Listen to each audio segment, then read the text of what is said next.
Good morning, friends. We are going to talk about the enchanted pool, and this is the third part of this video. We have already covered two videos. तो इससे पहले अगर आपने videos को नहीं देखा है तो पहले दो वीडियोस को देखकर फिर यहाँ पर आइएगा, तब ताकि आपको ये वीडियो अच्छे से समझ में आए। पिछले वीडियोस में हमने देखा और जाना कि प्यास से व्याकुल धर्मराज युधिष्ठिर अपने चारों भाइयों को जल की तलाश में एक एक करके भेजते हैं, लेकिन उन चारों भाइयों में से कोई भी वापस लौटकर नहीं आता है। और उसके बाद धर्मराज युधिष्ठिर परेशान और चिंतित होकर घने जंगलों से होकर उस चारागाह युक्त जलाशय के पास पहुंचते हैं, जहां पर उनके भाई मृत पड़े हुए थे, जहां पर उनकी भेंट एक यक्ष से होती है। वह यक्ष धर्मराज युधिष्ठिर से 14 प्रकार के सवाल पूछता है और उन 14 प्रकार के सवालों का सही या प्रश्नों का जवाब देने का प्रयास धर्मराज युधिष्ठिर करते हैं और वह पूरी तरह से सभी 14 प्रश्नों के उत्तर देने में सफल होते हैं। अब इस वीडियो में हम आखिरी सवाल लेते हैं। 14वां सवाल है, what is the greatest wonder in this world.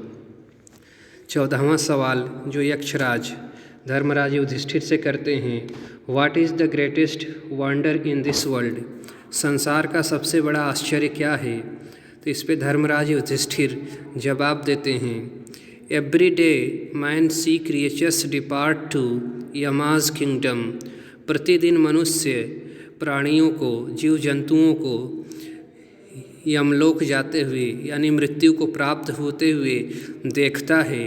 फिर भी एंड येट, और फिर भी दोज हू रिमेन, जो लोग अभी जीवित होते हैं, वांट टू लिव, जीना चाहते हैं, फॉर एवर, हमेशा हमेशा के लिए।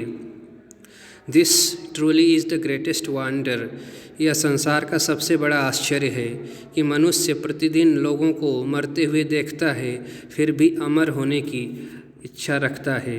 And this is the greatest wonder, यह संसार का सबसे बड़ा आश्चर्य है। 10 the Yaksha put many questions and Yudhishthira answered them all, इस तरीके से यक्षराज ने धर्मराज युधिष्ठिर से कई सवाल पूछे, बहुत सवाल, मैनी मीन्स बहुत से सवाल पूछे, यानी कि कुल 14 सवाल पूछा और सभी 14 सवालों के जवाब, इन्होंने प्रश्नों के जवाब सही दे दिए। इन द एंड, आखिर में, इन द एंड मीन्स आखिर में, द यक्ष आस्क्ड, यक्ष ने युधिष्ठिर से बोला, ओ किंग, हे महाराज, one of your dead brothers, आपके मृत भाइयों में से एक भाई, कैन नाउ बी रिवाइव्ड, पुनः जीवित हो सकता है। आपके चारों मृत भाइयों में से आप किसी एक को जिंदा करा सकते हैं। Who do you want to come back to life, आप किसे जीवित देखना चाहते हैं। It took Yudhishthira a moment to think, Dharmaraj Yudhishthir को एक क्षण लगा सोचने में, एक ही क्षण में उन्होंने सोच लिया।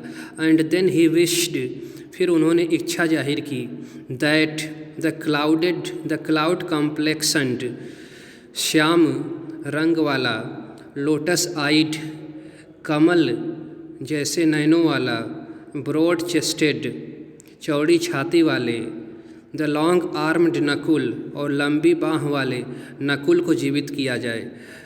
लाइक अ फॉलन इबोनी ट्री, जो किसी पेड़ की सूखी हुई टहनी, इबोनी मीन्स लकड़ी की तरह पड़ा हुआ है।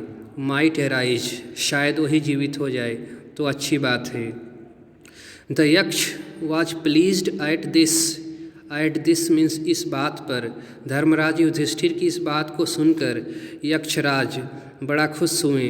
एंड आस्क्ड युधिष्ठिर, और युधिष्ठिर से पुनः बोले, why did you choose Nakul in preference to Bhim, Bhim की अपेक्षा, भीम की बजाय आपने नकुल को क्यों पुनः जीवित करने की इच्छा जाहिर की। Who has the strength of 16,000 elephant, आपका भाई भीम तो 16,000 हाथियों की ताकत रखता है। आपके भीम के पास 16,000 हाथियों की ताकत है, तो आप भीम को क्यों नहीं जीवित करा लेते। आई हैव हर्ड दैट, मैंने सुना है कि Bhim is most dear to you, मैंने यह भी सुना है युधिष्ठिर कि आपके भाई भीम आपको बड़े प्यारे हैं।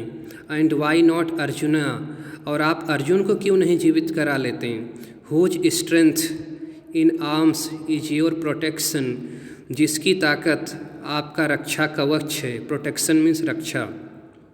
टेल मी वाई, कृपया करके बताइए, वाई क्यों, you choose Nakul rather than either of these two, आपने अर्जुन या भीम की बजाय नकुल को जीवित करना क्यों चुना? इस प्रश्न का, मेरी इस दुविधा का समाधान कीजिए। युधिष्ठिर रिप्लाइड, इस पर धर्मराज युधिष्ठिर ने प्रति उत्तर दिया, जवाब दिया, ओ यक्ष, धर्म इज़ द ओनली शील्ड, माने रक्षा कवच, ऑफ मैन, किसी मनुष्य का रक्षा कवच कोई दूसरा व्यक्ति नहीं बल्कि धर्म होता है, यानी मनुष्य की रक्षा धर्म से होती है। एंड नॉट भीम और अर्जुन, अर्जुन या भीम के द्वारा नहीं। इफ़ धर्म इज़ गिवन अप, अगर धर्म का त्याग कर दिया जाए, मैन विल बी रूइंड, तो मनुष्य का अंत हो जाएगा।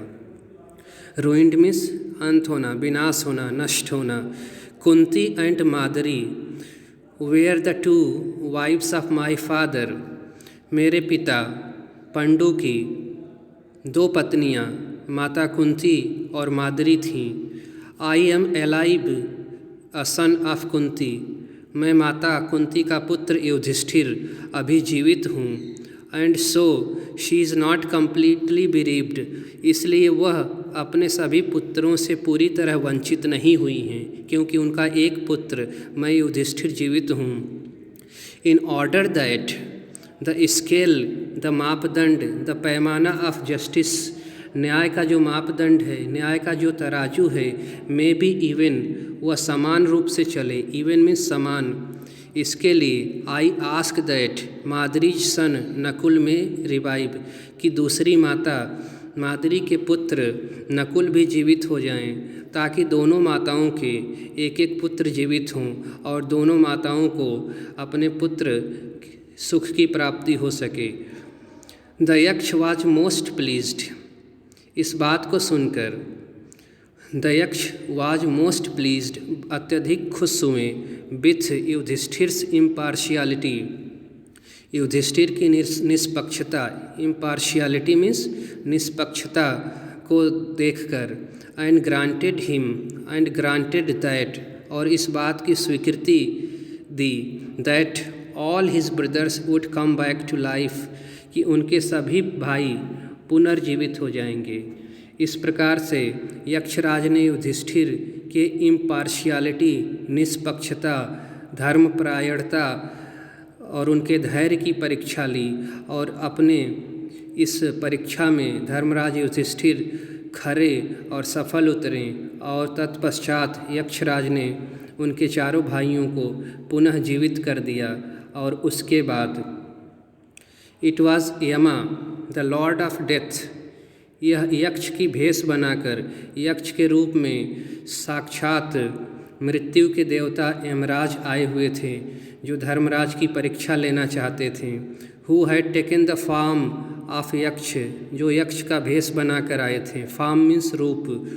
So that he might see, ताकि वह सी मीन्स यहाँ परख करना, जांच करना, ताकि वह जांच कर सकें युधिष्ठिर, एंड टेस्ट हिम, और उनकी परीक्षा ले सकें। और इस परीक्षा में खरे उतरने के बाद ही मीन्स यमराज ने या यक्षराज ने, इम्प्रेस्ड मीन्स गले लगाया, युधिष्ठिरा मीन्स युधिष्ठिर को अपनी परीक्षा में सफल और खरा पाकर धर्मराज को यक्षराज ने गले लगाया। एंड ब्लेस्ड हिम, और उन्हें आशीर्वाद दिया। देन, उसके बाद ही डिसअपियर्ड, वह विलुप्त हो गए। डिसअपियर्ड मीन्स गायब होना या वैनिश होना। इसके लिए एक और शब्द आप याद रखिए,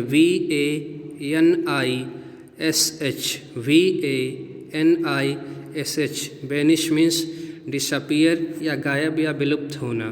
thank you, and this is the end of your lesson the enchanted pool. अब इसके बाद हम आगे एक्सरसाइज पर बात करेंगे। Thank you dear students, happy learning, keep studying.